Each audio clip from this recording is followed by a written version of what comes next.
Salam, hörmətli müəllimlər, abituriyentlər. Bugün Kodera Test Bankının 11.4 bölməsinin izahlarından davam edirik. Baxaq 57-ci sualımıza. Deməli, 57-ci sualımızda soruşur ki, proqram N dəyişəninin hansı qiymətində ekrana 222 dəyərini çap edir? Gəlin biz burada iki hala baxaq. Bir, dövrümüzün şərtinə, ikinci də biz dövrdə addımların sayını bilmirik. Amma bir dənə nəticəni bilirik ki, son nəticədə S üstə gəl N-in qiyməti bizdə 222 verməlidir. Fərz eləyək ki, bizim dövrümüz X dəfə davam edir. Biz dövrdə addımların sayını bilmirik əvvəlcədən. Onda dövrün sonunda S-in qiyməti 97 üstə gəlinsin. S-imiz hər addımda 3 vahid artdığına görə 97 üstə gəlinsin 3x olur. N-imizin qiyməti isə, N-imizin qiyməti N bərabərdir. N çıxılsın 2x olur. İndi bizdə son nəticədə, bu bizdə S-in qiyməti idi, bu da N-in qiyməti idi. Son nəticədə dövrdən çıxanda artıq S üstə gəlinsin, N-in qiyməti 222-yə bərabər olmalıdır. Yəni 97 üstə gəlinsin 3x, üstə gələk N çıxılsın 2x bərabərdir 222 olmalıdır son nəticədə, çünki S üstə gəl N-i çap edir. Burada N ilə X arasında əlaqə yaradaq. Nə alınır bizdə? X üstə gəlsin N bərabərdir 222 çıxılsın 97. 222-dən 97 çıxırıq, burada qalır 5. 11-dən 9 çıxanda qaldı 2. 125. Aha. Deməli, X üstə gəl N-in qiyməti nə olur? 125 olur. İndi baxaq, bizdə son nəticədə N S-dən böyük olanda dövrdə qalır. Deməli, dövrdən çıxma şərtimiz nədir? N-in S-dən kiçik və ya bərabər olması. İndi bu şərtimizi yazaq. N-in S-dən kiçik və ya bərabər olması. Yəni, S N-dən böyük bərabər olmalıdır. Yəni, 97 üstə gəlinsin 3x böyük bərabər olmalıdır. N çıxılsın 2x-dən. Gəlirik burada, 2x-i bu tərəfə keçirdirəm. Olur 3x üstə gələk 2x böyük bərabərdir. N çıxılsın 97. İndi baxıram burada, N-in qiyməti nəyə bərabərdir? 125 çıxılsın X-a. Gətirirəm buradan, bax bu bərabərlikdən, yuxarıda almışdıq, X üstə gəlsin, N 125 idi axı. Deməli, buradan N bərabərdir, 125 çıxılsın X-a. Gətirirəm. Deməli, burada ya X-ı N-lə ifadə edirəm və yaxud da N-i X-lə ifadə edirəm. Fərq yoxdur, hər ikisindən tapa bilərik. Deməli, gətiririk N-in yerinə 125 çıx X yazsaq, 5x böyük bərabərdir. 125 çıxılsın X, çıxılsın 97. Buradan X-ı bu tərəfə keçirsək, nə alırıq? 6x böyük bərabərdir. 125-dən 97 çıxanda nə qalır? 15-dən 7 çıxanda 8, 11-dən 9 çıxanda 2. Deməli, X böyük bərabər olur 4/6-da 4-dən. X biz nəyə demişdik? X addımların sayını demişdik. Addımların sayı nə olmalıdır? Natural ədəd olmalıdır da. 4/6-da 4-dən böyük. 4/6-da 4-dən böyük. Ən kiçik ədəd hansıdır? Deməli, 5-dir. Deməli, addımımızın sayını necə götürürük? 5 götürürük. Addımın sayı 5-dirsə, onda bizdə X-in qiyməti 5-dir. Deməli, N-in qiyməti nə olur? 125 çıxılsın 5 və cavab da nə olur? 120 olur. Deməli, düzgün cavabımız olur A variantı. Keçək 58-ci sualımıza baxaq. Proqramın icrası zamanı S dəyişəninin hansı ən kiçik qiymətində çıxışda S-dən fərqli ədəd alınır? Mən nəticənin S-dən fərqli olması üçün dövrümüz ən azı bir dəfə davam eləməlidir. İndi baxaq burada. Dövrümüzün davam eləməsi şərti nədir? S çıxılsın N böyükdür, bərabərdir, 100 şərti ödənməlidir.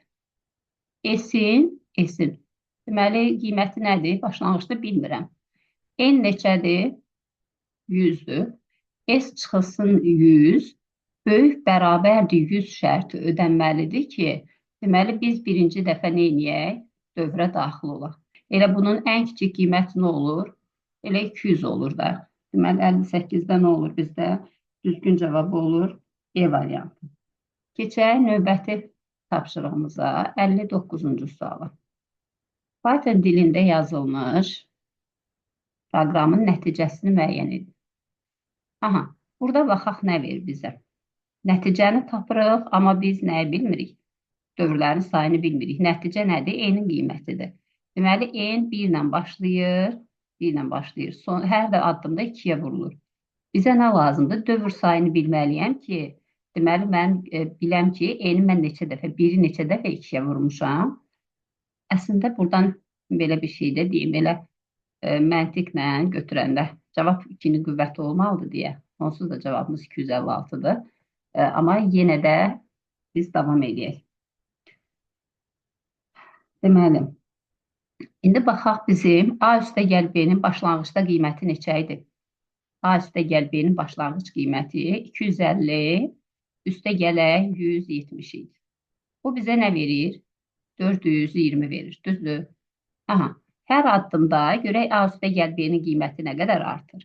Deməli, birinci addımda A-nın qiyməti üstünə 20 gəlirəm. B-nin üstündən 10 çıxıram. Nəticədə nə olur? A üstəgəl B üstəgəl olur. Deməli, hər addımda bizim A üstəgəl B cəmimiz 10 vahid artır. Və bizim dövrdən çıxma şərtimiz nədir? Deməli, başlanğıcda A üstəgəl B-miz nə idi? 420 idi.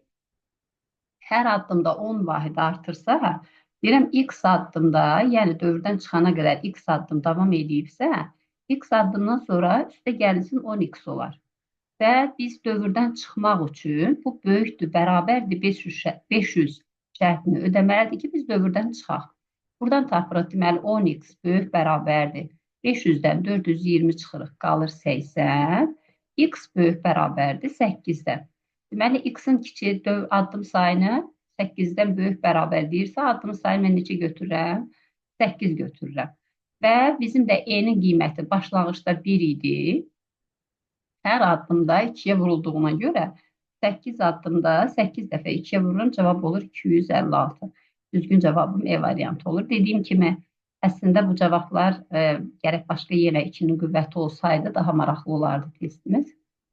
Aha, baxa növbəti sualımıza. 60-cı sualda nə deyir? Proqramın icrası zamanı S dəyişəninin hansı ən böyük qiymətində 32 ədədi çap olunur. Aha, indi baxaq bizdə nədir? N-in başlanğıc qiyməti 2-dir. N-imiz hər addımda 3 vahid artır və sonda N-in qiyməti 32 olur. Deməli, əvvəlcə axtarım görüm, mən 2-nin üstünə neçə dəfə 3 əlavə eləsəm, nəticə nə olur? 32 alınır. Buradan 3x bərabər olur 30-a, deməli, x-imiz nə olur? 10. Yəni, dövrümüz 10 dəfə davam edir. Aha, indi gəlirəm, mən S-in qiyməti nə idi? Başlanğıcda S neçəsə qiyməti daxil eləmişdik girişdən. Birinci addımda S-in üzərinə mən nə əlavə edirəm? Birinci addımda S-in üzərinə əlavə edirəm 2-ni. Növbəti addımda N-imiz neçə vahid artdı? 3 vahid artdı. 2 üstə gəl 3, 5 əlavə elədim. Növbəti addımda 3 dəfə artıra, 3 vahid arta gedir. Ən sonuncu dəfə biz neçə əlavə eləmişdik? Dövrdən çıxanda 32 çap eləyibsə, deməli 29 əlavə eləmişik, düzdür? Sonuncu dəfə, çünki bundan 3 vahid kiçik də və yaxud da 2-nin üstünə mən neçə gəlirəm? Axırınca 9 dənə 3 gəlirəm, 29 elir və yaxud da deyirəm ki, bu sonda bərabər 32 olubsa, deməli, N-in sonuncu bura əlavə olan qiyməti neçəymiş? 29 imiş. Aha, deməli, bu cəm nə olmalıdır? Sonda aldığımız cəm böyükdür 234 olanda biz nə edirik? Dövrdən çıxırıq. Dövrdən çıxma şərtini yazdıq. İndi qalır bizdə, bax, bu cəmi hesablamaq. Bu cəmi ardıcıl ədədlərin cəmini silsilə verir. Yenə bu ardıcıl ədədlərin cəmini tapmaq üçün birinci ilə sonuncunu toplayırıq. Bölürük 2-yə, vururuq sayını.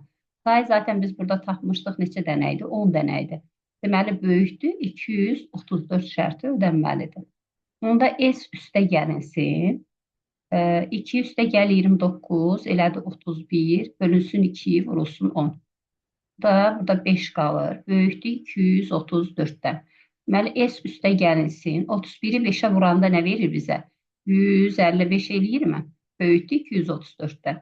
Deməli, S-in qiyməti neçədən böyükdür? 234 çıxılsın 155-dən böyükdür. Və Bunu hesablasaq 14-dən 5 çıxırıq 9 qalır.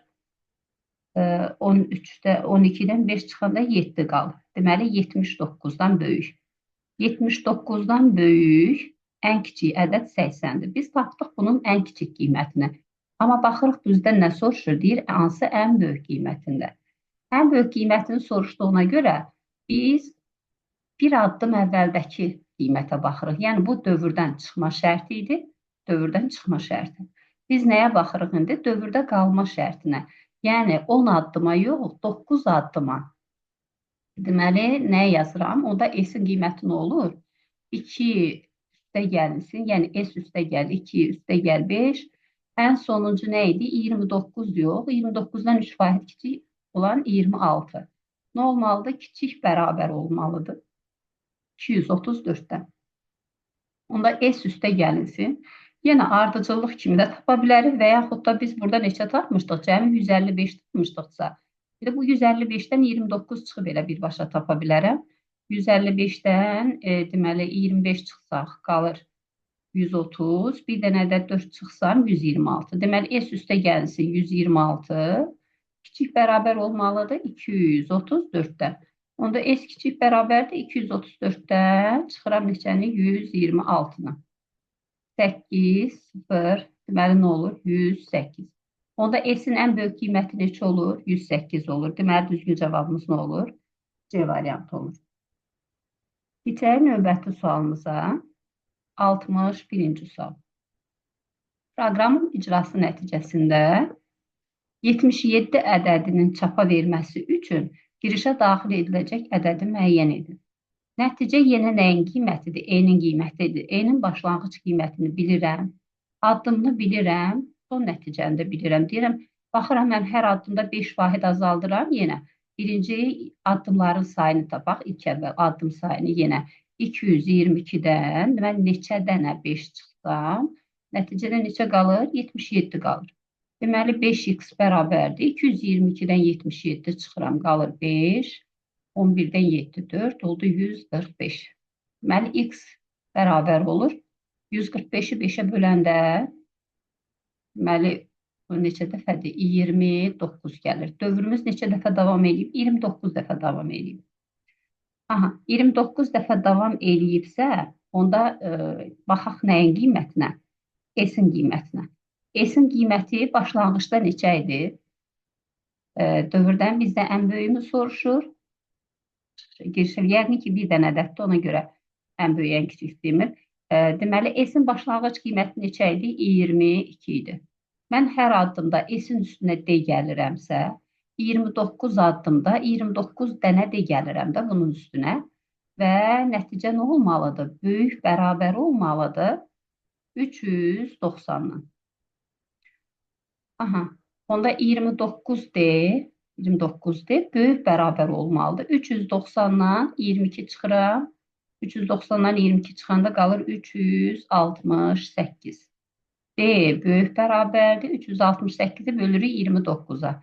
Bir dəfə 78-də də 29 neçə dəfə gəlir? Dəqiqə 368-i bölək 29-a.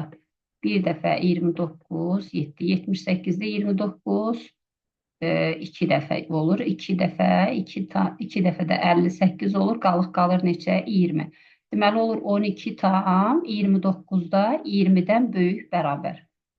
Və bizdə də bir də şərtə baxaq. Şərtə görə nədir? D bərabərdir. Int input deyir. Deməli D-nin qiyməti necə olmalıdır?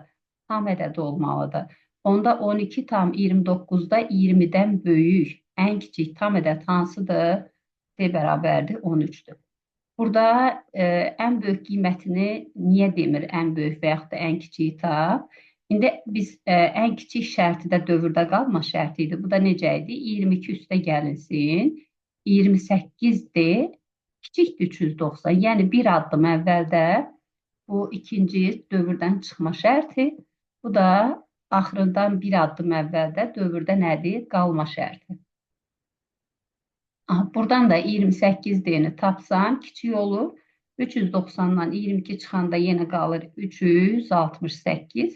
İndi bunu bölə 28-ə. 368 28-ə böləndə bir dəfə, 88-də də 28 3 dəfə, 87 eləyir, 28-də 1 qalır. Deməli, bu şərti ödəyən, yəni D-nin qiyməti normalda, çünki ona görə ən böyük, ən kiçik demir. 12 tam 29-da 20-dən böyük, 13 tam 28-dən kiçik, 28-də 1-dən kiçik. Bu şərti ödəyən elə bir dənə yeganə tam ədəd var, o da 13-dür. Deməli, düzgün cavabımız nədir? D variantıdır.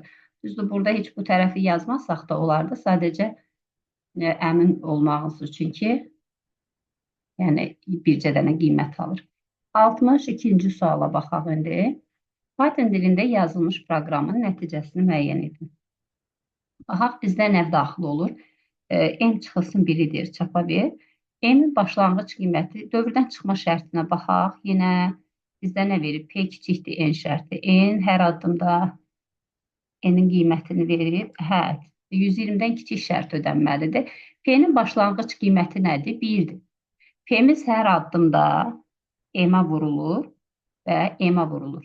M-miz də, biz bunu daha yaxşı olar ki, çünki hər dəfə M-ə vurulur və N-in qiyməti bir vahid artdığına görə bu faktorialı verir, ədədin faktorialını. Nə qədər ki, faktorialı 120-dən kiçikdir davam edir, amma aydın olması üçün gəlin biz cədvəl şəklində yazaq. Deməli, M-in başlanğıc qiymətinə verir, 0 verir. P-nin başlanğıc qiymətinə verib 1 verir. Deyir ki, nə qədər ki, N-in qiyməti də neçədir? 20-dir, 120-dir. Nə qədər ki, deməli, M-in qiyməti, P-nin qiyməti N-dən kiçikdir, M-i bir vahid artırıb, P-ni M-ə vururam. Yəni, başlanğıçda birincidə yoxlayıram. P 1-dir, 1 120-dən kiçikdirmi? Deməli, 1 kiçikdirmi 120-dən? Bəli, 120-dən. Şərt ödənir. Ödəndiyinə görə deməli, nə edirəm? M-in üstünə bir vahid artırıram və P-ni də 1-ə vurdum. Keçdik növbəti addıma. Gəldim yenə, P yenə 1-dir. 1 120-dən kiçikdirmi? Bəli. Deməli, nə elədim? M-i bir vahid artırdım. M oldu 2. P-miz oldu 1 vur 2. Keçdi. İndi P2 yenə 120-dən kiçikdirmi? 2 kiçikdirmi 120-dən? Bəli. Yenə gəlirik, M-i bir vahid artırırıq. M olur 3. P-miz olur 2 vuraq 3, 6. 6 120-dən kiçikdirmi? Bəli. Nə edirəm? 3-ü bir vahid artırıram. 4 olur. 4-ü 6-ya vururam. Eləyir 24. İndi gəlirəm 24, 120-dən kiçikdirmi? Bəli. Deməli, 4-ü vururam, 4-ü bir vahid artırıram, olur 5. 24-ü 5-ə vururam, olur 120.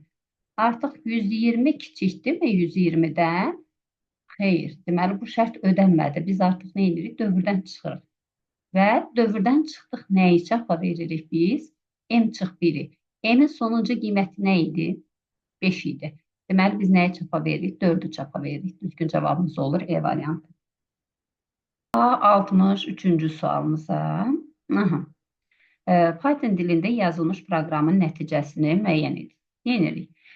Deməli, baxıram, mən burada for dövrüdür, sayğaclı dövrüdür. Dövrdən bilirəm ki, i-nin hansı qiymətlərində bu dövrümüz davam edir. Deməli, i-nin 1-dən 7-yə kimi.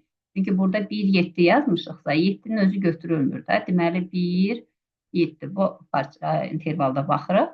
Deməli, i-nin qiymətləri harada dəyişir? Mən 1-1 yazıram. 1, 2, 3, 4, 5, bir də 6 qiymətlərinə baxıram.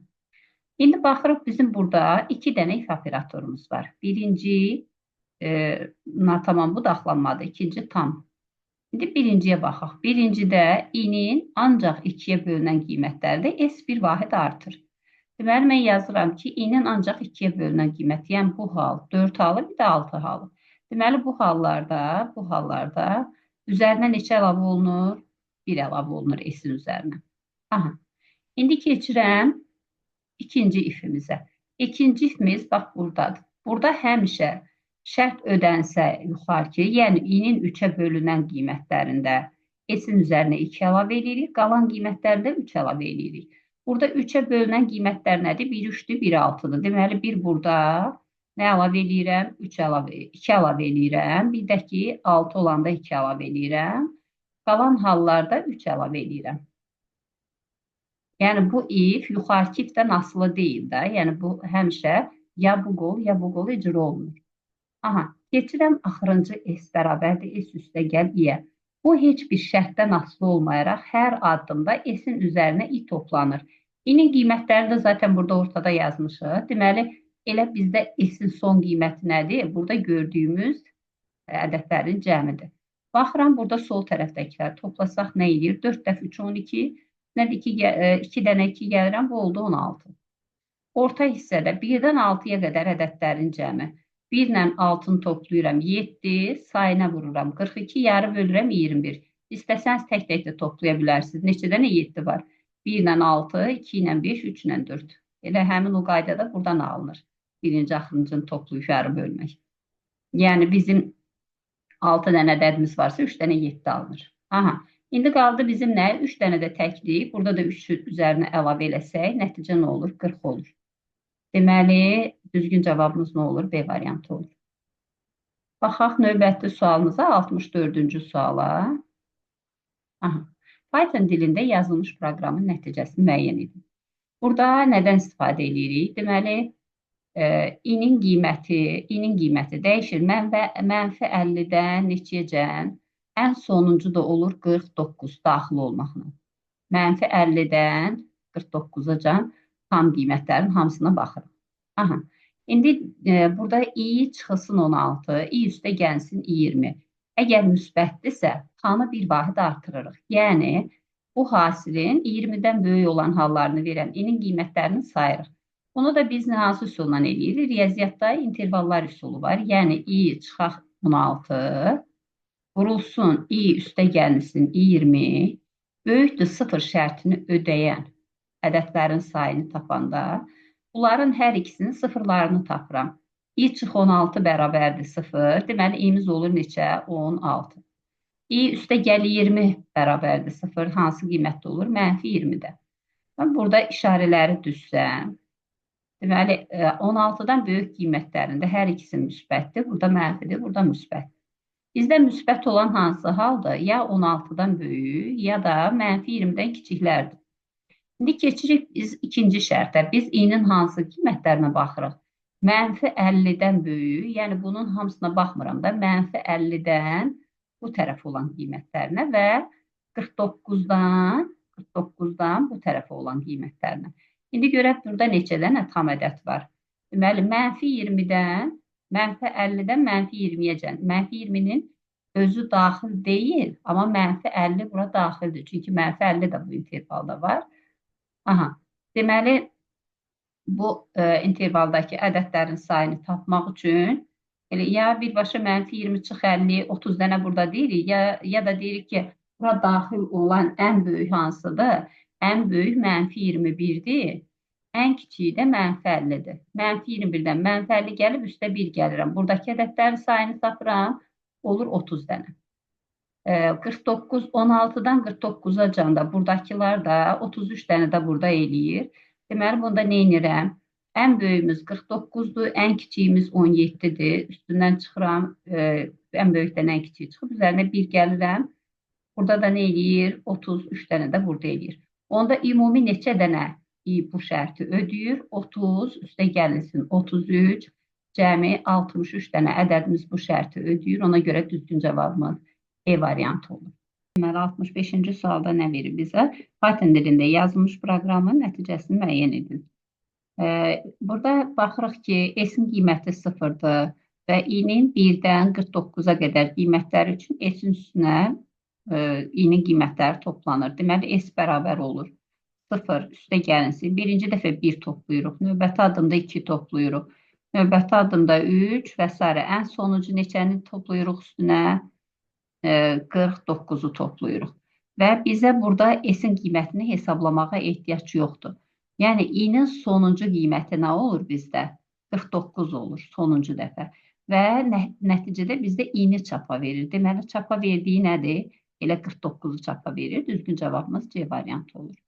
66-cı sualda deyir ki, ilk 5 natural ədədin hasilini hesablayan proqram yazılıb. Hansı nömrəli sətirlərdə səhv buraxılıb? Hasilin başlanğıc qiyməti həmişə nə götürülür? Hasilin başlanğıc qiyməti 1 götürülür. Deməli, birinci sətirdə səhv var. Sonra baxırıq, birdən deməli, 5 natural ədəd deyirsə, deməli, bir də burada neçə olmalı idi? 6 olmalı idi. Bir də burada səhvlik var. Bir də ikinci sətirdə səhvlik var. Deməli, düzgün cavabımız nə olur? 1, 2, C variantı. Aha. Keçək 67-ci suala. Python dilində yazılmış proqramın nəticəsini müəyyən edin. Baxaq, burada nə hesablayır? S-in başlanğıc qiyməti nə idi? 0 idi. I-nin hansı qiymətlərinə baxır?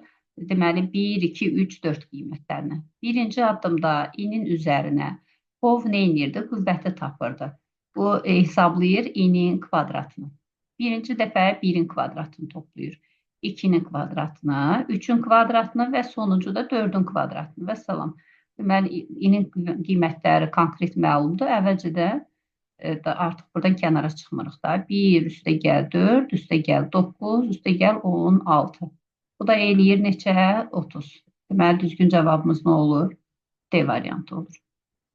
68-də deyir, hansı proqram 1,50 parçasında olan tək natural ədədlərin cəmini hesablayır?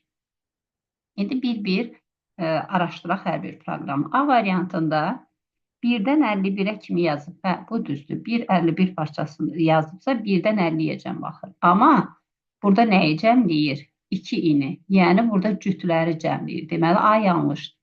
B variantına keçirik. Deməli, i-ni 1-dən 50-yə cəm deyir. Əgər 2-yə natamam qismət sıfırdırsa, bu tamam kökündən yanlışdır. Həm addım yanlışdır, həm də burada böləndə 2 bərabərdir 0. Məsafələr də yenə yanlış. C variantına baxırıq. C variantında nə verib? S0 1-dən 51-ə. Yenə burada nə deyir? Görürsünüz, natamam qismət 0 olanda deyir. Bu da yanlışdır. D variantında S0-da 1-dən 51-ə. Əgər 2-yə böləndə qalıq 0-dan fərqlidirsə, deməli bu tək ədəddir. S-in üzərinə i-ni toplayır. Deməli, düzgün cavabımız nədir? D variantıdır. 69-cu suala baxaq. Python dilində yazılmış proqramın təyinatını müəyyən edin. Baxaq, proqramın təyinatı nə edir? Əvvəlcə n ədədini daxil edir. S-in başlanğıc qiyməti 1-dir. Birinci dəfə 1-i vurur nəyə? 1-ə. Növbəti dəfə i bir vahid artır, olur 2-yə vurur. Sonra 3-ə vurur. Vurur, ən sonda nəyə vurur? Sonuncu dəfə. Burada n plus 1 yazıbsa, ən sonuncu da n-ə vurur.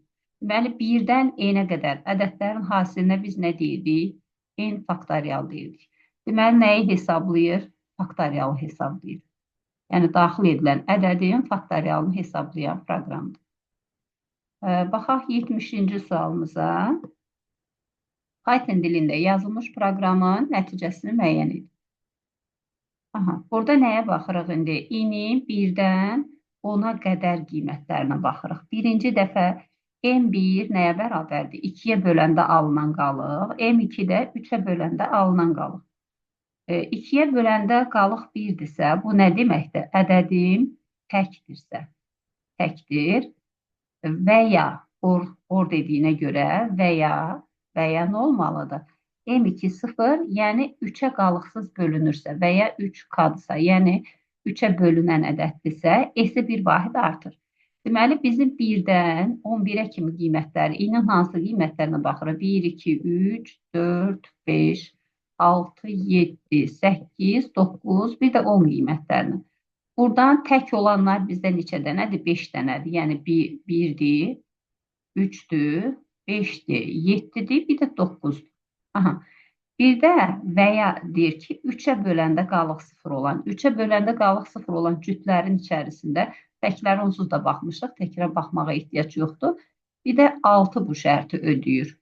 6 bu şərti ödədiyinə görə biz nə götürürük? Bunlar bu şərti ödədikcə S-i bir vahid artırırıq. Deməli, neçə dənə ədəd saydıq? 1, 2, 3, 4, 5, 6 dənə. Deməli, düzgün cavabımız nə olur? E variantı olur. Baxaq 71-ci sualımıza.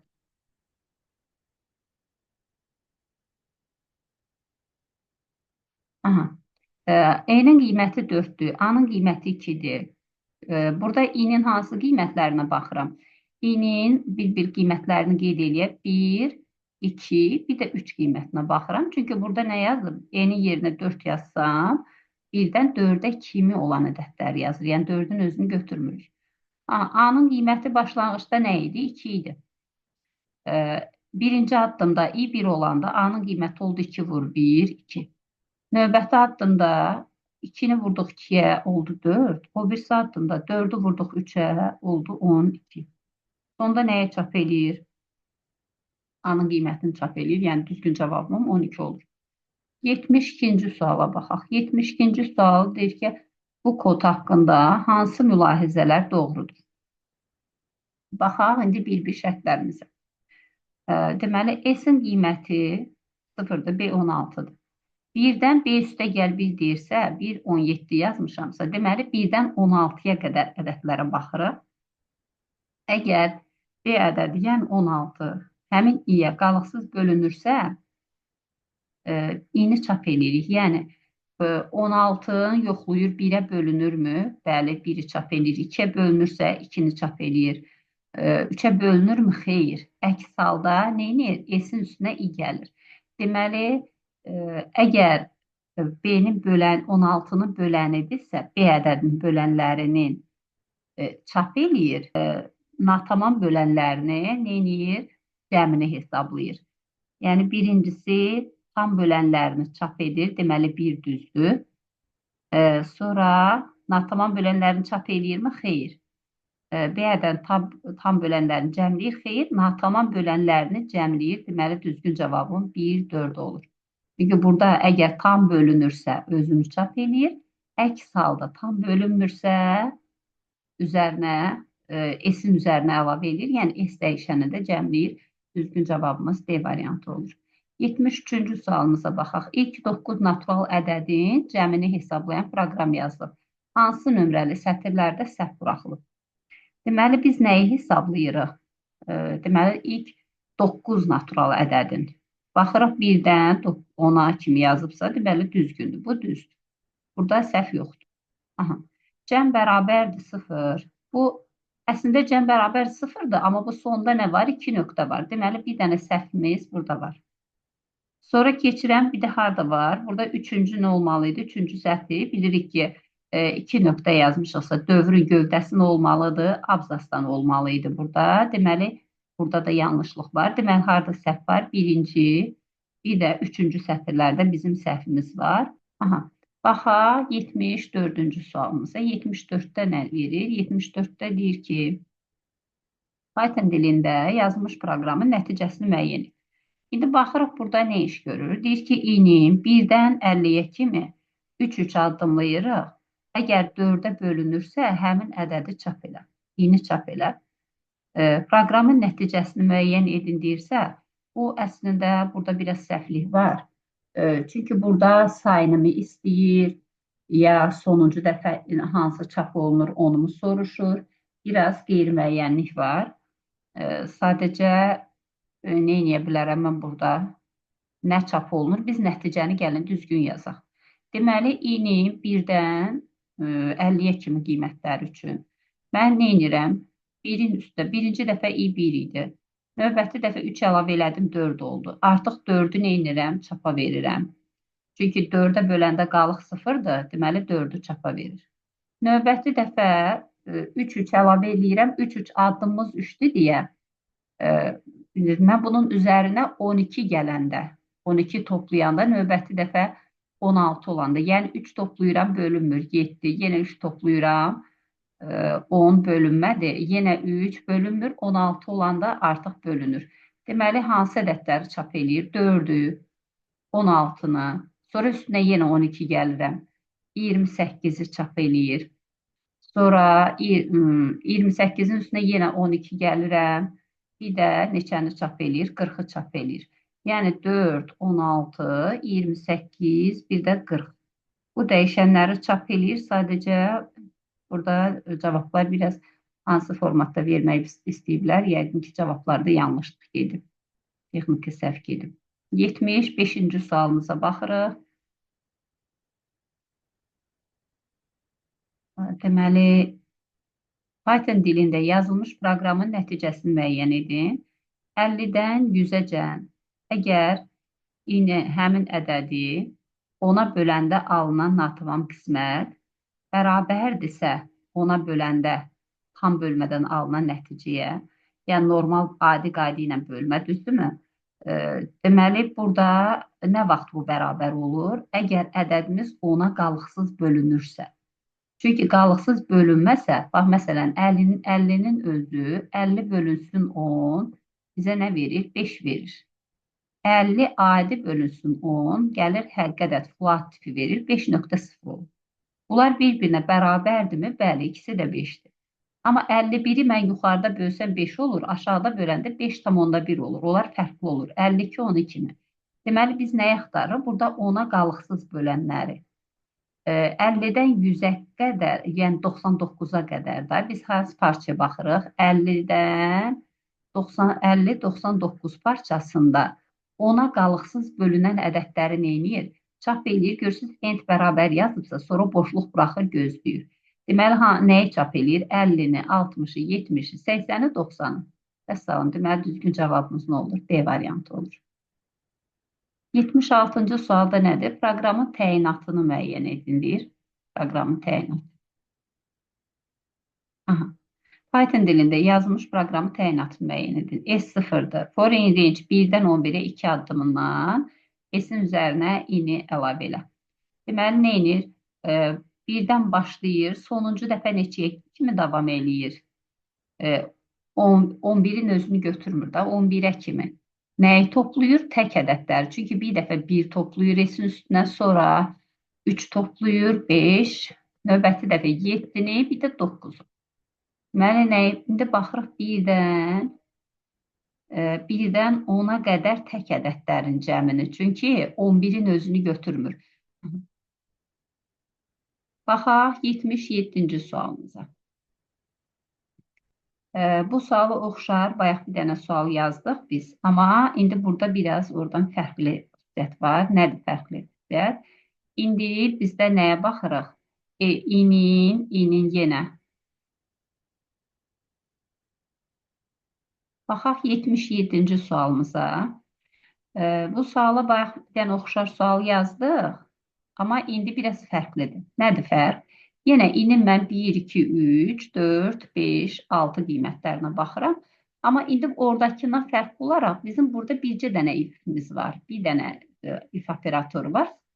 Sadəcə çox variantlı budaqlanmadır. Burada bu 3 variantdan hansısa biri icra olunur da. Əvvəlki birinci başqaydı, bunlar ayrı idi da. Burada elif deyildi. İndi baxıram mən burada hansı hala? Birinci şərti ödəyənlər hansıdır? 2-yə böləndə qalıq 0 olanlar. Yəni 2, 4, 6 qiymətlərində S-in üzərinə nə toplayıram? 1 toplayıram. Aha. İndi gəlirik elif. Əks halda. Əks halda mən artıq hamısına baxmıram. Hansılara baxılmayıb? 1, 3, 5-ə baxılmayıb. 1, 3, 5-in içərisində 3-ə böləndə qalıq 0 olan varmı? Yoxdur. Çünki nə bir, yox, var. 3-ün özüdür. 3-ün özüdür də. 3-ün özü 3-ə böləndə nə olur? Qalıq 0 olur deyə burada 2 əlavə edirəm. Əks halda, əks hal qaldı bizim hansı? 1 ilə 5 qaldı. 1 ilə 5 olanda nə toplayıram? S-in üzərinə 3 toplayıram. Burada 3 toplayırıq, bir də burada 3 toplayırıq. Və yenə bu şərtdən asılı olmayaraq hər addımda i qədər artır. Deməli, bir də 1-dən 6-ya qədər ədədlərin cəmi. 1-dən 6-ya qədər ədədlərin cəmi yenə 1 üstə gəl 6, bölünsün 2, vuraq 6, eləyir 21. Deməli, bunların cəmi elədi 21. Sağdakılarda cəmliyək 3 ilə 1, 4, 6, 7, 10, bu da 11 də bu elədi. 21 ilə 11-i toplayırıq. Düzgün cavabımız nə olur? 32 olur. C variantı olur. 78-ci sualımızda baxaq nədir? Proqram fraqmentində S dəyişəninin çıxış dəyəri hansı ifadə ilə təyin edilir? Burada da nəyə baxırıq? Əsas biz burada baxaq, nəyi toplayıram? Baxın, yerinə ədədlər qoysam, S-in qiyməti başlanğıcda 0 idi. Düzdür, 0-ın üstə birinci dəfə nə gəlirəm? 1 bölünsün, x üstü 1. Növbəti addımda i-nin qiyməti 2 olur. 2 bölünsün, x üstü 2. Və s. Ən sonuncu nəyi toplayıram? Ən sonuncu i-nin qiyməti 5 kimi daxil olur 5 olanda. 5 bölünsün x üstü 5. İndi axtarın cavablarımızda. 1 bölü x üstü 1. En sonuncu 5 bölək x üstü 5. Deməli, düzgün cavabı nə olur? D variantı olur. Baxaq növbəti sualımıza 79-a. Verilən proqram fraqmentində S dəyişəninin çıxış dəyəri hansı ifadə ilə təyin olunur? Burada da nəyə baxaq? Deməli, i-nin 1-dən 5-ə qədər qiymətləri üçün davam edirik. İlk əvvəl S-in qiyməti S üstə gəlsin 1, yəni 0 üstə gəlsin 1 olur 1. Və cavabı nə edirəm? Vururam x-a. Növbəti addıma i-nin 2 qiymətinə keçdik. Yəni, bu i-nin hansı qiymətində idi? 1 qiymətində. İndi i2 olanda nə edirəm? S üstə i gəlirəm. Yəni, x idi S-in qiyməti, bu S-dir də. Üzərinə nə gəldim? 2 gəldim. Sonra aldığım cavabı nə edirəm? Aldığım cavabı vururam x-a. Sonra 3 qiymətində bu aldığım ifadənin, yəni x üstə gəlsin 2, vurulsun x-in üstünə, 3 əlavə edirəm və aldığım nəticəni nə edirəm? Yenə x-a bölürəm. Elə bu ardıcıllıqla baxsaq görərik ki, nədir? X üstə 2 gəlirəm, x-a vururam, 3 gəlib x-a vururam, 4 gəlib x-a vururam. Ən sonuncu dəfə 5 gəlib x-a vururuq. Deməli, hansı cavabım olur? Hansı cavabım olur? A variantı. Çünki birinci addımda nə topladım? Birinci addımda x oldu. Yəni ki, 0 üstə gəl 1 vurulsun x idi deyə. E variantı yox. Düzgün cavabımız A variantı olur. 80-ci sualımızda görək nədir? Python dilində verilmiş proqramın təyinatını müəyyən edin. Baxaq proqramımızın təyinatını. Python dilində yazılmış proqramın təyinatı nədir? Görək. S-in qiyməti 0-dır, K 0-dır. i-nin hansı qiymətlərinə baxırıq? 1, 2, 3 qiymətlərinə. Yəni, i-nin 1, 2, 3 qiymətlərinə baxırıq. Deməli, dövrüm 3 dəfə davam edir. Mən nə edirəm 3 dəfə? Girişdən hansısa bir tam ədədi oxuyuram və yoxluyuram. Deyirəm, əgər x 0-dan böyükdürsə, yəni müsbətdirsə, S-in üzərinə x-i əlavə edirəm. Yəni, müsbətləri nəyini tapır? Cəmini tapır. Əks halda K bərabərdir, K üstə gəl 1. Bunları nə edir? Sayını tapır. İndi bax, biz burada nəyi götürməliyik? Müsbətlərin cəmi. Burada müsbət deyilsə, biz bura mənfi demirik. Deyirik, müsbət olmayanların, yəni, müsbət olmayanların sayını. Deməli, ixtiyarı daxil edilmiş neçə dənə ədəd daxil edirik? 3 dənə. İxtiyarı daxil edilmiş 3 ədədin müsbət olanların cəmi, müsbət olmayanların sayı. Deməli, düzgün cavabı nə olur? B variantı olur. Baxaq növbəti sualımıza. 81-ci sual. 81-də bizdən soruşur ki, bu dəyər hansı ifadə ilə müəyyən olunur? Deməli, burada da elə sonuncudan da baxa bilərik. Ən sona və yaxud da ən başlanğıcda nə ilə başlayır? Deməli, S-in başlanğıc qiyməti 0 idi. Düzdür. Birinci dəfə 0-ı x-a vurduq, yenə 0 oldu. Sonra üstə 1 əlavə elədik. Yəni, i bərabərdir 1 olanda S-in qiyməti olur 1. İndi i-nin 2 qiymətində i 2 olanda S bərabərdir S vur x. S-imiz oldu x, sonra üstə nə gəlirəm? 2 gəlirəm. Deməli, nədən başlayıram? X üstə gəl 2. Mən buradan C-ni sildim, N-i sildim. Və növbəti addımda nə edirəm? I-ni bir vahid artırdım. S-in üzərinə 2 əlavə elədim. Növbəti addımda i-nin 3 alında. S-i yenə x-a vururam. Deməli, x üstə gəl 2-ni vururam x-a və üzərinə nə toplayıram? 3 toplayıram. Ən sonuncu dəfə nə etməliyəm mən? Ən sonuncu mən dövrə i-nin hansı qiymətində daxil oluram? I-nin 5 qiymətində. 5 qiymətində daxil oluramsa, deməli, əvvəlcə x-a vururam və sonda üstə 5 əlavə edirəm. Görə bu cavablardan hansını da x-a vurub üstə 5 əlavə edib, deməli, düzgün cavab hansı olur? B variantı olur. Çünki axırıncı nə əməlidir? Toplam əməlidir. Deməli, düzgün cavab B variantıdır. Baxaq 82-ci sualımıza. Bu proqramın təyinatını müəyyən edin. Təyinatını müəyyən edin, görək nə iş görür. Deməli, birdən en yazmışıqsa, en çıx 1-ə qədər davam edir. Yəni, bizim dövrümüz neçə dəfə davam edir? En çıx 1 dəfə. Girişdən ədədi oxuyur və onu S dəyişəninin üzərinə toplayır. Deməli, en çıx 1 dənə daxil edilmiş ədədi nəyini tapır? Cəmini. İxtiyari daxil edilmiş en çıx 1 ədədin cəmini hesablayır proqramımız. Aha. Sonra baxaq 83-cü sualımıza. Python dilində yazılmış proqramın nəticəsini müəyyən edin. Deməli, n 10-dur, i 0-dır. For say in range 1-dən n plus 1-ə. Neçə dəfə davam edir bizim dövrümüz? N plus 1 çıxılsın bir dəfə, deməli, n dəfə davam edir. Yəni, n dəfə 1-dən n-ə qədər. Nəyi tapırıq biz? i bərabərdir, i üstə gəlinsin saya. Burada i-nin qiyməti başlanğıçda nə idi? 0 idi.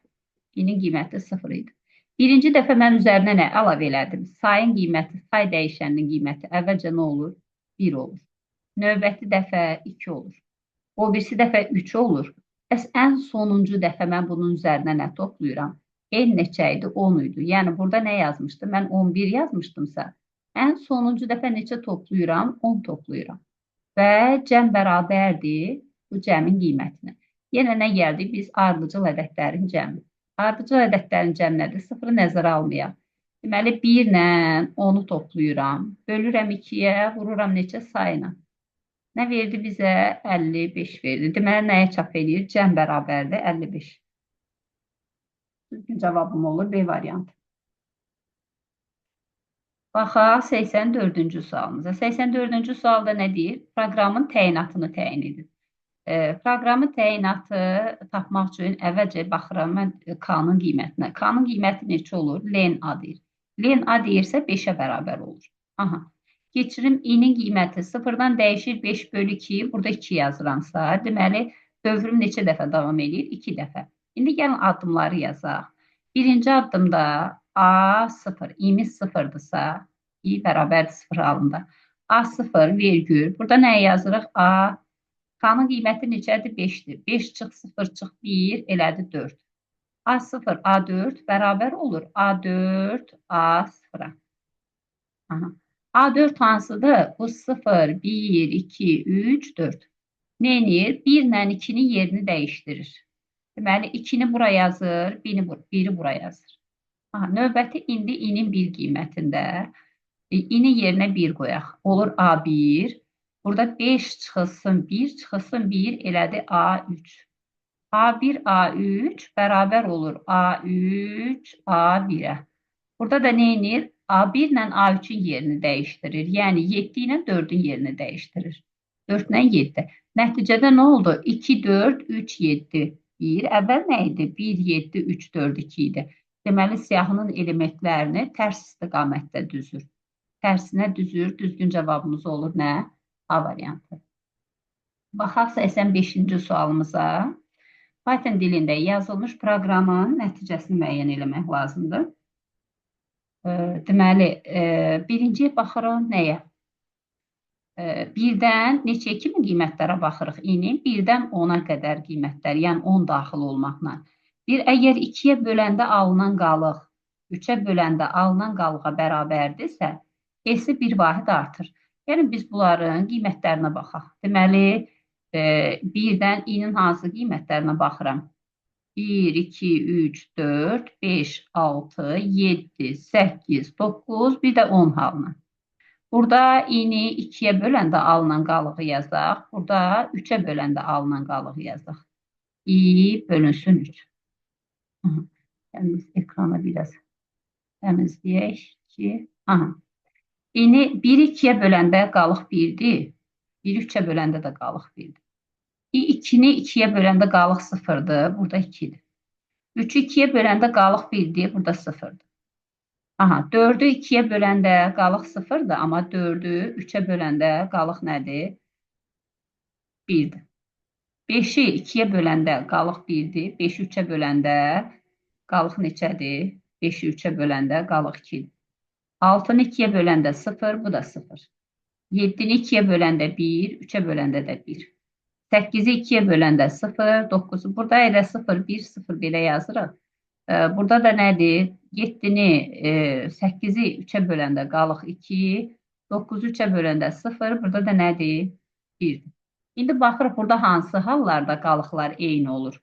Eyni olan hallara baxaq. Deməli, 1 halında, burada görürsünüz ikisi də eynidir. Sonra 6 olanda, 7 olanda, əsas başqa görürsünüz hamısı fərqlidir. Deməli, neçə variantda bunlar bir-birinə bərabər oldu? 1, 2, bu da 3. Və bu hər dəfədə bunlar bir-birinə bərabər olanda isə bir vahid artırır. Deməli, proqramın nəticəsi nə olur? D variantı olur. Cavab olur 3. Python dilində yazılmış proqramın təyinatını müəyyən edin. Deməli, i-nin hansı qiymətlərinə baxıram mən? 100-dən 1000-ə yazmışamsa, deməli, biz 100-dən 999-a qədər baxırıq. Yəni, hansı ədədlərdir bunlar? 3 rəqəmli ədədlər. İndi baxaq burada, hansısa bir ədəd götürsəm, məsələn, 215 götürdümsə, A-nı, deməli, A nəyə bərabər olur? I-ni 100-ə böləndə alınan tamam qismət. Məsələn, 215-i 100-ə böləndə nə verir bizə? 2 verir. Aha, ikinci də 215-i böl 10, qalıq 10. Bu nə verir bizə? 21, 21-i də 10-a böləndə qalıq nə verdi? 1. Aha, C də bərabər oldu. 215 bölünsün, qalıq 10. Bu da bizə nə verir? 5 verir. Deməli, A, B, C dəyişənləri biri nədir? 10-luqdur. Bu yüzlükdür, yüzlük mərtəbəsini götürür. Bu 10-luq mərtəbəsini götürür. Bu da C də olur təklik mərtəbəsi. Təklik mərtəbəsi. Aha, indi bundan sonra nə edir? A ilə C-nin yerini dəyişdirir. Yəni, təkliyi yazır yüzlüyün yerinə, yüzlüyü yazır təkliyin yerinə. Sonra nəyə çap eləyir? Bunları bitişik yazır. A, B, C ardıcıllığından təzədən birləşdirir. Deməli, birinci ilə üçüncünün yerini dəyişdirdi. Yəni, biz əslində A, B, C almışdıqsa, indi nəyi çıxardır? 2, 10, 2, 1, 5 idisə, bu A idi, bu B idi, bu C idi, düzdürmü? A ilə C-nin yerini dəyişdi. İndi A-mız oldu 5. C'miz oldu 2. Təzədən ABC-ni, yəni 5, 1, 2-ni, separate'imiz nədir? Arada görürsünüz, heç nə yoxdur. Bunlar arada heç nə yoxdur, bitişik yazır. 5, 1, 2. Deməli, ədədi nə edir? Tərsinə çap edir. Bütün 3 rəqəmli ədədlərin alt-alta deyil, yan-yana deyil.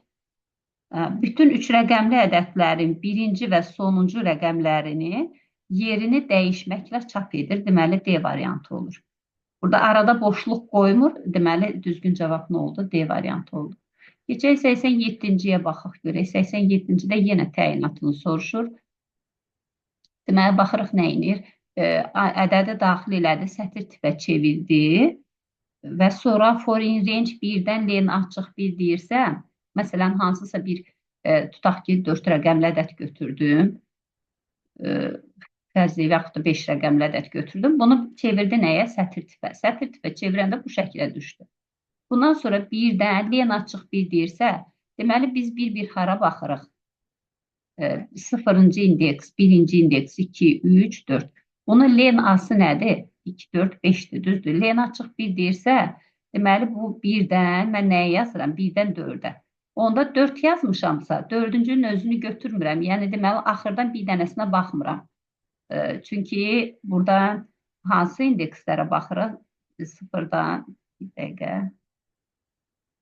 Mən bura 4 yazmışamsa, deməli 1, 2, 3-cü indekslərə baxır. Yəni, bura, bir də buna. Yəni, birinci, axırıncı rəqəmlərə baxmır. Neyinir? S bərabərdir. S üstə gəlsin int AI. Yəni, bu rəqəmləri neyinir? Tam ədədə çevirib cəmləyir. İlk və son rəqəmlərindən başqa qalanları çap edir. İlk rəqəmindən başqa, son rəqəmindən başqa, bəli, ilk və son rəqəmlərindən başqa bütün rəqəmlərin cəmini çap edir. Yəni, 5 üstə gəl, 4 üstə gəl, 4-ü hesablayır. Görürsünüz, bu kənardakılara baxmır. Çünki 0-cı indeksi də götürmür, axırıncı indeksi də götürmür. Qalanların hamısını neyinir? Cəmləyir. Baxaq 88-ci sualımızda. Verilmiş proqram kodu icra edilən zaman klaviaturadan 5, 4, 6, 18 növbə ilə daxil edilərsə, proqramın nəticəsini müəyyən etmək lazımdır ki, nəticə nə olur? Baxaq indi burada. 5, 4, 6, 18. Deməli, E-nin qiyməti birinci dəfə 5 olur. Aha, deməli, birinci dəfə E-nin qiyməti 5 oldu. Foreign range 1, 5 yazmışamsa, 5 çıxılsın 1, deməli, neçə dəfə bizim dövrümüz davam edir? 4 dəfə. 4 dəfə girişdən ədədi oxuyuruq. Birinci dəfə oxuduğum ədəd hansı ədəd olur? 4 gəlir də bunun arxasına. Deməli, birinci dəfə 4 gəlir və S-in üzərinə nəyi toplayır? S 0 idi, üzərinə 4'ü topladı. K'mız bir vahid artdı, K'mız oldu, A bərabər oldu 1'ə. Növbəti addımda gəlirik ikinci addımda 4 dəfə davam edir axı, 6'ını oxuyuruq. S-in üzərinə 6'ını toplayırıq və K'nın qiymətini bir vahid artırırıq. Növbəti dəfə onu oxuyuruq girişdən, S-in üzərinə 10'u topladıq və K'nı bir vahid yenə artırdıq. Axırıncı dəfədə, dördüncü addımda da 8'i oxudu, S-in üzərinə 8'i əlavə elədi və K'nı da bir vahid artırdı. Və son nəticədə S-in qiyməti nə verdi bizə? 28. K'nın qiyməti neçə oldu? 4 oldu. Və nəyi çapa verir? S bölünsün K'nı. Yəni 28 bölünsün 4'ü hesablayır. Bu da adi bölmədi deyə, deməli 7.0 çıxardır. Deməli düzgün cavab nə olur? B variantı olur 88'də. 89-cu suala baxırıq. Python dilində yazılmış proqramın təyinatını müəyyən edin. Deməli, N ilə X oxunur girişdən 1-dən N-əcən deyirsə, deməli, mənim dövrüm neçə dəfə davam edir? N çıxılsın 1 dəfə davam edir. Yəni, I-nin sonuncu qiyməti N çıx 1 olur. Deməli, S-in üzərinə nə toplayır? S bərabərdir. S üstə gəlinsin X. Hər addımda X-i toplayır. Neçə dənə X toplayır burada? Yəni, dövrüm N çıx 1 dəfə davam elədiyinə görə hər addımda X topladı. Neçə dəfə davam elədi? N çıxılsın 1 dəfə dövrüm davam edir. Çünki dövrün sayını tapanda elə buradakı intervaldakı son qiymətdən başlanğıcı çıxanda bizə dövrlərin sayını verir for dövründə. Deməli, N çıx 1 dənə X-in cəmi də elə bizdə nəyi verir? X vuraq, N çıxılsın 1'i verir. Deməli, düzgün cavabımız görək hansıdır? A variantı olur 89-cu sualda. 90-cı sualda deyir ki, proqramın icrası nəticəsində 128 dəyərinin çap edilməsi üçün N dəyişəninə daxil ediləcək ən kiçik və ən böyük dəyəri müəyyən edin. Əvvəlcə burada nə edirik? Ən böyük, ən kiçik dəyər deyiriksə, bizim bir alqoritmimiz var da, belə deyək. Addım sayını tapmaq, dövrdən çıxma şərtinə baxmaq və dövrdə qalma şərtinə baxmaq. Birinci addım sayını tapırıq. P-nin başlanğıc qiyməti nədir? 1'dir. Hər addımda 2 dəfə artdığına görə, deyirəm, bəs neçə addımdan sonra P-nin qiyməti 128 olur. Buradan X-i tapırıq 7. Deməli, addımımızın sayı 7'dir. İkinci, dövrdən çıxma şərtinə baxaq. Deməli, I-nin başlanğıc qiyməti nə idi? 2 idi. I bərabərdir 2 idi. 7 dəfə bizim dövrümüz davam eləyəndən sonra 7 dəfə. Hər dəfə mən onun üzərinə N əlavə eləyirəm, axı addımım 7'dir. Deməli, 7 dənə N əlavə eləyəndən sonra mən dövrdən çıxmalıyam. Dövrdən çıxma şərti nədir? O aldığımız qiymətin böyük və yaxud da bərabərdir 100 olma şərti. Artıq 100'ə bərabər və yaxud da böyük olanda bu dövrdən çıxır. Aha, deməli 7N böyük bərabərdir 98'dən, N böyük bərabərdir 14'dən. Yəni, ən kiçik qiymətimiz neçə oldu? 14 oldu. İndi keçirəm, dövrdə qalma şərtimə baxıram. Yəni, mən 7 addım yox, 6 addım, mən bundan 1 addım əvvəldə I-nin qiyməti neçə olmalıdır? 2 üstə gəlinsin, 6N olur. Və nəticə nə olmalıdır? 100'dən kiçik olmalı idi ki, biz dövrdə qalaq. Deməli, 6N kiçik olur 98'dən. N kiçik olur neçə tam? 16 tam 3'də 2'dən. Deməli, ən böyük qiymətimiz də neçə olur? 16 olur. 16 tam 3'də 2'dən kiçik, ən böyük ədəd. Yəni, biz bir N-i belə tapırıq da. Böyük bərabərdir 14'dən və kiçikdir 16 tam 3'də 2'dən. Deməli, burada hansı variant olur? Düzgün cavab B variantı olur. Baxaq 91-ci sualımıza. 91-ci sualda bir proqramın nəticəsini müəyyən edin. Deməli, bizim bu proqramımız nə edir? I-nin neçə qiymətinə baxır? X-in qiyməti 12'dir deyə burada 12 yazsaq. Deməli, i-nin qiymətlərinə biz baxırıq hansılara? 0, 1, 2, 3, 4, 5, 6, 7, 8, 9, 10, 11 qiymətlərinə. Bizim burada 2 dənə if operator var. Əvvəlcə birinci ifimizə baxaq. Bu natamam budaqlanmadı. Burada bizə deyir ki, i-nin 5-dən kiçik qiymətlərində s-in üzərinə neçə əlavə elə? i əlavə elə. Deməli, əvvəlcə bu hala baxıram. 5-dən kiçik hallar 0, 1, 2, 3, 4 halında. Deməli, burada plus 0 eləyir. Burada plus 1, plus 2, plus 3, plus 4 halında. Keçirik indi ikinci ifə. İkinci if nədir? i-nin 8-dən böyük qiymətlərində. Bu artıq bundan asılı deyil. Yenə biz nəyə baxırıq? i-nin bütün qiymətlərinə baxırıq. Bu ikinci ifimiz üçün də sol tərəfdə baxaq. Aha, 8-dən böyük olanda s-in üzərinə neçə toplayır? 12 toplayır. X-in qiyməti 12 daxı. 8-dən böyük qiymətlər hansıdır? 9 olanda, 10 olanda, bir də 11 olanda s-in üzərinə 12 əlavə elədir. Əks halda s-in üzərinə 1 əlavə edir. Deməli, geridə qalan hallarda s-in üzərinə neçə topladı? 1 topladıq. Düzdür, bir yazmasaq saya da bilərdik amma. Aha. Deməli, neçə dənə 1 toplayıram mən?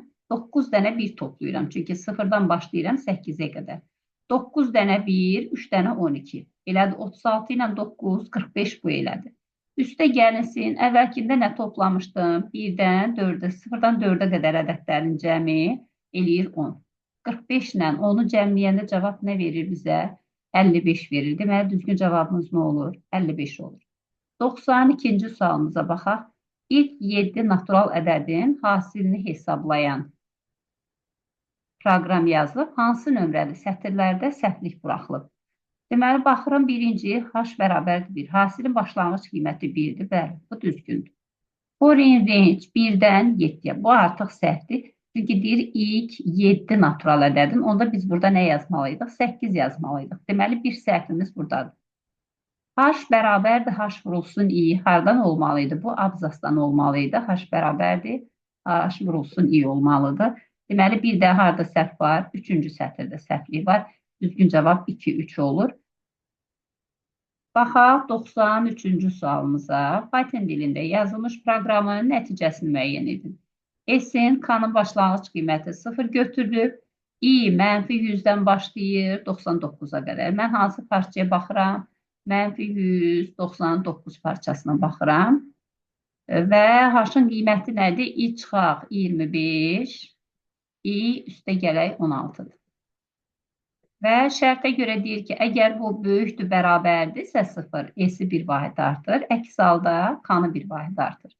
Biz bunun bir dənəsini həll eləsək, ya kiçik halına baxaq, ya böyük bərabərdir 0 halına baxaq. Məsələn, mən kiçiyi tapmaq daha rahat olardı. Else variantı kənarda qalanlarda fərqi yoxdur. Aha. Deməli, mən bunu ədəd oxunu çəkirəm. Ədəd oxunda nəyi qeyd edirəm?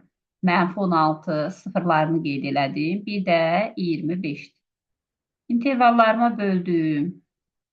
İşarələrimi qeyd elədim.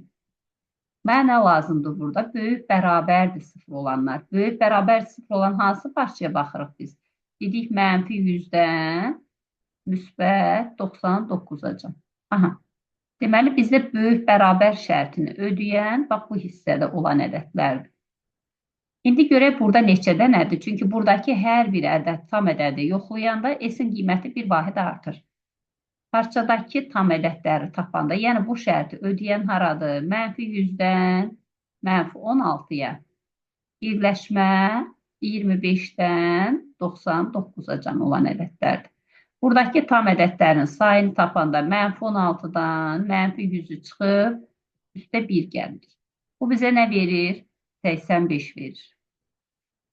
Bu tərəfdəki ədədləri çıxanda 99-dan çıxıram 25-i, üstə 1 gəlirəm. Bu da nə verir? 100 çıx 25, 75 də bu elədir.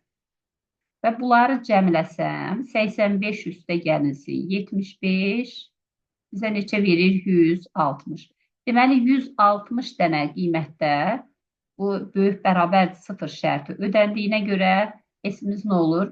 Bir vahid artır. Deməli, S-in qiyməti 160 olur. Deməli, S 160-dırsa, indi K-nın qiymətinə baxaq. Bizdə ümumi neçə dənə ədəd var? 99-dan çıxıram mənfi 100-ü, üstə 1 gəlirəm. Deməli, 200 dənə ədədə baxırıq. Və bu 200 ədədin 160-ı şərti böyük bərabər 0 şərti ödədiyinə görə, deməli, 200 çıxılsın 160, bu da bərabərdir. 40 dənəsində S variantına keçir. Deməli, düzgün cavabım nə olur? A variantı olur. Sağ olun. Bu bölməni də yekunlaşdırdıq. Və siz də dəstək olun, paylaşın ki, mən də motivasiya alım, növbəti dərslərində videolarını paylaşım.